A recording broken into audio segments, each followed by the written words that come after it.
BJP நாடாளுமன்ற உறுப்பினர்கள் ஏற்படுத்திய பிரச்சனை. அது மட்டுமில்லை, அமைச்சர்களே அதை தடுப்பதற்கு பல வழிகளை கையாண்டு அவர் பேச அனுமதி மறுக்கப்பட்டிருக்கிறது. அப்படிப்பட்ட சூழலிலே பிரதமர் ஒவ்வொரு முறையும் ஜனாதிபதி குடியரசுத் தலைவருடைய உரை மீது உரையாற்றுவதற்கு இதுவரை வழமையாக பிரதமர் அதற்கு பதிலளிக்க வேண்டும். நடைபெறக்கூடிய விவாதமும் நடைபெறவில்லை. பதிலளிக்க வேண்டிய பிரதமர்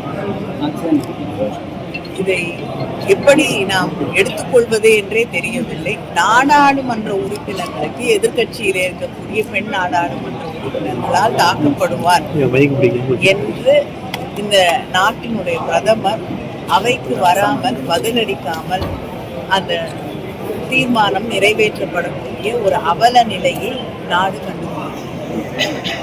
இதற்கு என்ன விளக்கம் அவர்கள் அளிக்கப் போகிறார்கள் என்று தெரியவில்லை. ஒரு நாட்டுடைய பிரதமருக்கு நாடாளுமன்ற வளாகத்திலே பாதுகாப்பு இல்லை என்று சொல்லக்கூடிய ஒரு மோசமான காலகட்டத்தில் தான் நாம் வாழ்கிறோம்.